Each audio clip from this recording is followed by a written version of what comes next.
YCP MLA so Ramakrishna గారు కూడా so direct polling అవుతుంటే కూడా లోపలికి వెళ్ళి ఈవీఎం మిషన్ పగలగొట్టడం జరిగింది. సో దాని తర్వాత కూడా తను లేడు, ఇప్పుడు అప్స్కామ్ అయిపోయినట్టు తెలుస్తుంది. సో తన కోసం ఆ లుకింగ్ వారెంట్ కూడా ఇష్యూ చేశారని చెప్పి తెలుస్తుంది. అంటే ఎలా చూసుకోవచ్చు అంటే ఒక ఎలక్షన్ జరిగే టైంలో ఎలక్షన్ కమిషన్ చేతులున్న ప్లేస్లో కూడా ఇలా జరగడం ఏ విధంగా చూసుకోవచ్చు వైసీపీ ఒక ఎమ్మెల్యే? ఫస్ట్ ఆఫ్ ఆల్ ఆ రికార్డింగ్ బయటకు ఎట్లా వచ్చింది?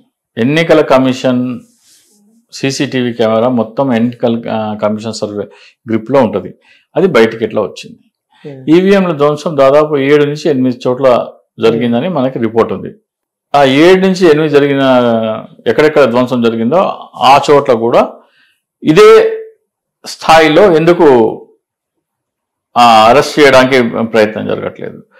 మూడోది, ఈ ఘటన జరగక ముందర ఇక్కడ ఫలానా చోట రిగ్గింగ్ జరుగుతుంది అని పిన్నెల్లి రామకృష్ణారెడ్డి గారు ఈ ఎన్నికల కమిషన్కి ఫోన్ ద్వారా ఈమెయిల్ ద్వారా తెలియజేయడం జరిగింది.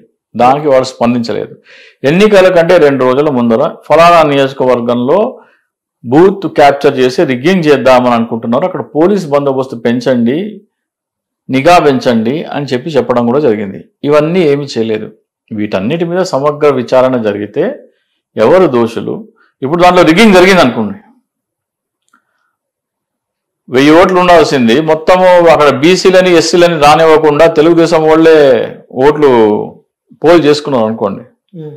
అక్కడ జరిగిన వాళ్ళని మమ్మల్ని బూత్లోకి వెళ్ళనివ్వలేదని ప్రజలు కంప్లైంట్ చేస్తే ఎస్సీలు బీసీలు ఏదైతే చెప్తున్నారో వాళ్ళందరినీ విచారించాలా, వాళ్ళందరూ తీసుకోవాలా. ఒకవేళ రిగ్గింగ్ జరిగింటే ఆ ఈవీఎంని బద్దలు కొట్టే ఆవేశంలో బద్దలు కొట్టి ఉండొచ్చు.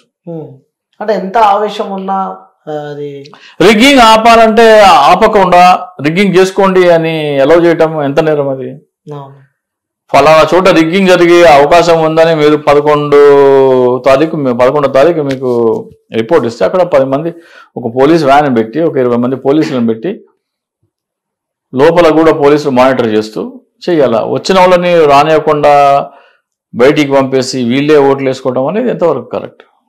అది మెయిన్. అసలు ఆ ఘటన జరగడానికి ఆయన ఎందుకు అలా ప్రేరేపించింది అది కూడా ఇంపార్టెంట్ కదా.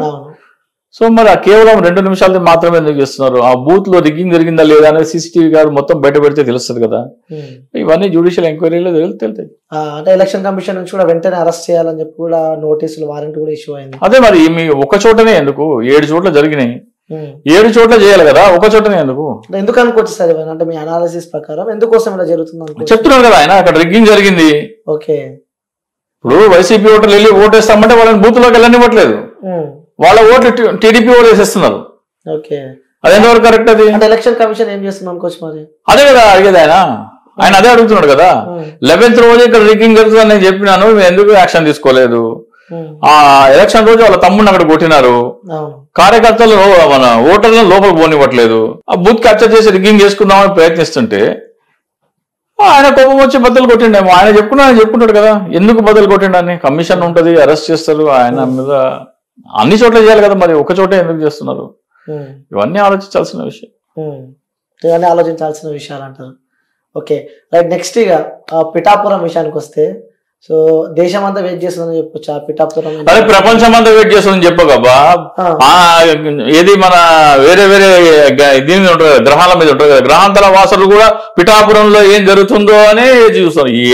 ఏంది పవన్ కళ్యాణ్ ఆప్తాలో పవన్ కళ్యాణ్ కోసం ఏంది అంటే వాస్తవం కాదంటారు. ఏమి రాష్ట్రం అంతా కాకుండా దేశం అంతా వెయిట్ చేసేది పిఠాపురం. ఎవరు దేశం అంతా ఎవరు తెలుసు పవన్ కళ్యాణ్ దేశం అంతా? ఆంధ్రప్రదేశ్ బయట రాతే ఎవరు ముఖం కేర్ చేయరు కదా. ఎవరు పవన్ కళ్యాణ్? ఏమంతా పవన్ కళ్యాణ్ ఆయన ఏమో నా ఆస్తులు మొత్తం ప్రజలకే పనిచేసినా అని చెప్పుకుంటాడు. ఇక్కడ సొంత కార్యకర్తలు మా డబ్బులు దోచుకుంటారని మీకు ఒక ఉదాహరణతో చెప్పిన ఆయన లేని ఒక మ్యాజిక్ క్రియేట్ చేసి గొప్పోడు గొప్పోడు గొప్పోడు. ఏంది గొప్పోడు? ఈ సినిమా వాళ్ళు దేనికి గొప్పోళ్ళు? నువ్వు బతుకుండాలంటే ఏం కావాలి నీకు? మనిషి బతుకుండాలంటే ఏం కావాలి చెప్పు? నీడ్స్ కావాలి, కొన్ని నీడ్స్ కావాలంటే కాదు, ఫస్ట్ మనిషి బతికి ఉండడానికి ఏం కావాలి? ఏమేం కావాలి? ఆహారం కావాలి. ఆహారం ఎవరు పండిస్తున్నారు? రైతుల పుట్టినరోజు చేస్తావా పోయి? నువ్వు చేస్తావా? పవన్ కళ్యాణ్ పుట్టినరోజు ఎందుకు చేస్తున్నావు? ఏం చదువుకున్నావు నువ్వు? ఏం చదువుకున్నావు? జర్నలిజం చేసినావు. ఎల్కేజీ నుంచి 10th స్కూల్ వర్క్ కానీ లెక్చరర్ కానీ జర్నలిజం లో కానీ ఏదన్నా ఒక టీచర్ బర్త్డే చెప్పు నువ్వు. పవన్ కళ్యాణ్ బర్త్డే చేస్తావు నువ్వు. ఈ రోజున నీకు ఉద్యోగం కూర్చొని ఆడ నీకు జీతం ఇచ్చడానికి స్థాయిలో తీసుకొచ్చింది ఎవరు? నీ అధ్యాపకులు, గురువులు. వాళ్ళ బర్త్డే చేయవు, పవన్ కళ్యాణ్ బర్త్డే చేస్తావు. కరోనా వచ్చింది, టీటీ ఇంజక్షన్ అవి తీసుకున్నావా? తీసుకున్నా. ప్రాణాలు కాపాడింది ఎవరు? డాక్టర్లు. వాళ్ళ బర్త్డే చేస్తావా? చేస్తావా వాళ్ళ బర్త్డేలు? అంటే ఒక సినీ హీరో కదా, అంటే తనని చూసి అరే నీకెవరు చాలా మంది ఇన్స్పైర్ అయ్యి. అరే నేను అదే చెప్తున్నా, ఎవరు సినిమా హీరో? నువ్వు పుట్టినప్పుడు మీ తల్లికి డెలివరీ చేసిన డాక్టర్ కాదు, నీకు చదువు చెప్పిన టీచర్ లెక్చరర్ కాదు, కరోనా లాంటి టైంలో నిన్ను కాపాడిన డాక్టర్ కాదు. సినిమాలో డైలాగ్ ఉంటుంది కదా, నా వాళ్ళని టచ్ చేయాలంటే నన్ను దాటుకుని వెళ్ళని. ఎవరు నిజంగా చేసేది ఎవరు? అది ఎవరు ఆ పని చేసేది? బార్డర్ మీద సైనికుడు, నా భారతీయుల మీద ఒంటి మీద చేయాలంటే నన్ను దాటకుండా పోవాలని చెప్తున్నారు. వాళ్ళ బర్త్డే చేస్తావా నువ్వు? ఎవరయ్యా సినిమా హీరోలు? ఈ రోజున ఇప్పుడు సింగరేణి కాలనీస్ లో కరెంట్ ఉత్పత్తి ఆగిపోయింది. నువ్వు ఉండగలవా? ఇంటర్వ్యూ చేయగలవా? ఏసీ కాదు, ఫ్యాన్ పనిచేయదు కదా. వాళ్ళని గౌరవ ఇచ్చావా నువ్వు ఎప్పుడన్నా? నీ బైక్ మీద కార్లో పోతా ఉంటావు, నీ ప్యాష్ పడుతుంది, పంచర్ రోడ్ లేకపోతే నీ లైఫ్ అక్కడ ఆగిపోతుంది. ఆ రోజున ఆయన గౌరవం ఇచ్చినవా? నువ్వు సినిమా చూడకపోతే నీ లైఫ్ ఆగిపోతుందా? నీ చదువు ఆగిపోతుందా? నీ ఆరోగ్యం బాగుపడుతుందా? సినిమా వల్ల నీ లైఫ్ ఏదైనా సరే ఉపయోగం ఏముంది చెప్పు? నీకు అన్నం పెడుతుందా సినిమా? పవన్ కళ్యాణ్ సినిమాల్లో నటిస్తే నీకు అన్నం పెడుతుందా? అంటే ఒక హ్యాపీనెస్ ఇస్తుంది కదా. ఏం హ్యాపీనెస్ ఇస్తుంది? ఏం హ్యాపీనెస్ ఇస్తుంది? హ్యాపీనెస్ కదా, ఏం ఎంటర్టైన్మెంట్ లైఫ్ లో. అదే ఏం హ్యాపీనెస్ ఇస్తుంది అంటున్నా. ఓకే, అంటే నార్మల్ సినిమా చూస్తుంటే మనకు ఒక హ్యాపీనెస్ ఉంటుంది, దానివల్ల ఉపయోగం ఏంది? ఉపయోగం ఏంది? మనశ్శాంతి ఉంటుంది. మనశ్శాంతి ఉంటుంది, దానివల్ల ఉపయోగం ఏంది? నీకు చదువు అవుతుందా? నీ ఆరోగ్యం బాగుపడుతుందా? ఈ ఇండస్ట్రీ నీకు అన్నం వస్తుందా ప్లేట్లోకి? సినిమా వేరే, ఈ లైఫ్ వేరే. అదే అంటున్నా, ఎవరికి ఇంపార్టెన్స్ ఇవ్వాలి నువ్వు? ఆల్మోస్ట్ ఇట్ అయ్యాలి. ఎటు ఇవ్వాలి? ఇటు ఫ్యామిలీ సైడ్ అయ్యాలి. ఫ్యామిలీ సైడ్ కాదబ్బా, నీ లైఫ్ గా ఈ రోజున నీ లైఫ్ 24 hours గడవడానికి ఎంత మంది పని చేస్తే నీ లైఫ్ 24 hours కంప్లీట్ అవుతుంది.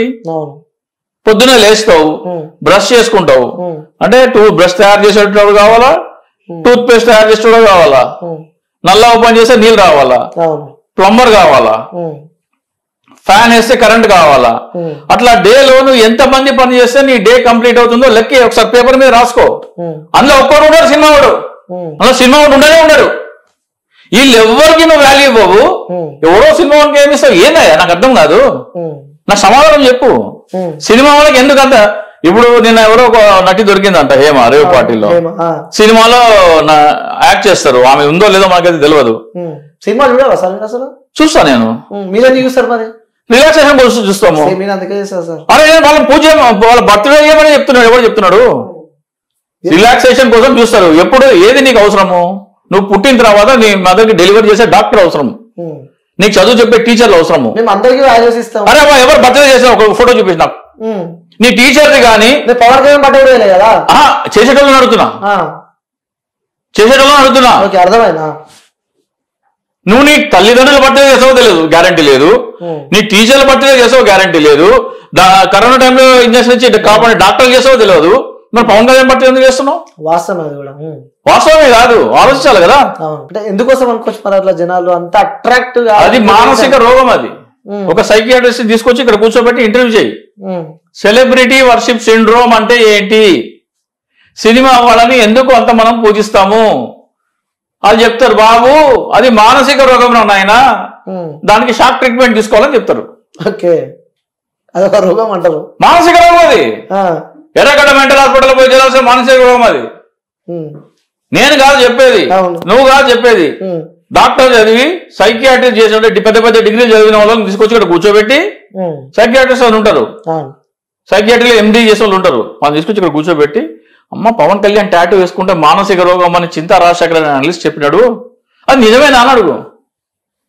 పవన్ కళ్యాణ్ ఫ్లెక్సీలకి పాల పోస్తామమ్మా, గొర్రెపోతులను నడుపుతామమ్మా, అది మానసిక రోగం అంటుండే ఆయన. అభిమానం మానసిక రోగం పెట్టిన ఎట్లా అంటుండ, ఆయనకే మానసిక రోగం ఉందేమో అని అడుగు. అంటే ఎవరికైనా కేవలం పవన్ కళ్యాణ్ అంటారు? ఏ సినిమా హీరో అయినా.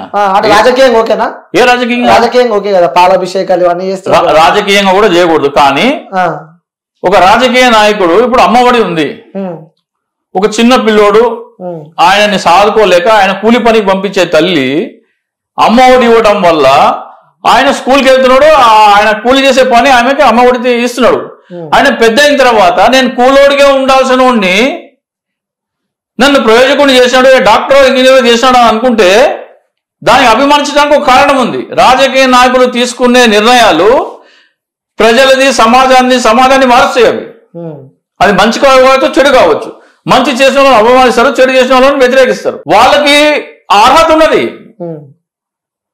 అది కూడా తప్పే అంట నేను, అది కూడా తప్పే. కానీ వాళ్ళకు ఒక రీజన్ ఉన్నది. ఇప్పుడు రాజశేఖర రెడ్డి ఉన్నాడు, రాజశేఖర రెడ్డి ఉన్నప్పుడు ఫీజు రీఎంబర్స్మెంట్ తీసుకొచ్చినారు. ఎంతో మంది పైసలు లేని వాళ్ళు ఈ రోజు అమెరికాలో పోయి లక్షల కోట్లు సంపాదిస్తున్నారు.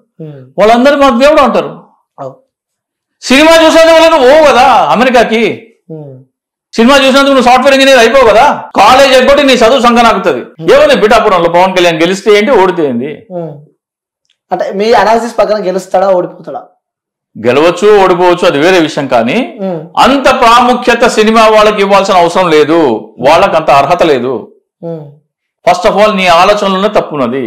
నీ జీవితంలో ఎవరెవరు నీకు ఉపయోగపడతారో వాళ్ళకి నువ్వు గౌరవం ఇవ్వట్లేదు. సినిమా అంటే ఏంటి, అది రియలా?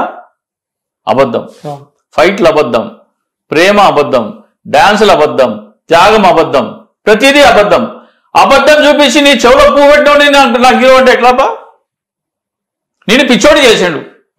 ఆయనలో లేని గుణాలు చూపించి నిన్ను ఎరి పుష్పం చేసిన వాడిని నువ్వు వాడు బర్త్డే చేస్తావు. నీకు చదువు చెప్పిన టీచర్ అంటే నీకు గౌరవం లేదు. నువ్వు ఏ అన్నం అయితే నువ్వు బతికుండడానికి ఏ అన్నం అయితే కావాలో అది పండించే రైతుకి గౌరవం ఇవ్వవు, సైనికుడికి గౌరవం ఇవ్వవు, డాక్టర్కి గౌరవం ఇవ్వవు, కన్న తల్లిదండ్రులకు గౌరవం ఇవ్వవు. ఫస్ట్ నీ మైండ్ మార్చుకో. సినిమా వాళ్ళకి ఎంటర్టైన్మెంట్ అవసరమే, ఎప్పుడు అందరికంటే లాస్ట్. వాళ్ళకి గౌరవం ఎప్పుడు ఇవ్వాలా? నా టీచర్ కంటే పెద్ద కాదు సినిమా హీరో, నా డాక్టర్ కంటే పెద్ద కాదు, బార్డర్ మీద నిలబడే సైనికుడి కంటే పెద్ద కాదు, అన్నం పండించే రైతు కంటే పెద్ద కాదు. వీళ్ళందరినీ ఫస్ట్ గౌరవించు, తర్వాత లైన్ లో లాస్ట్ నిలబడేది సినిమా హీరో. ఓకే.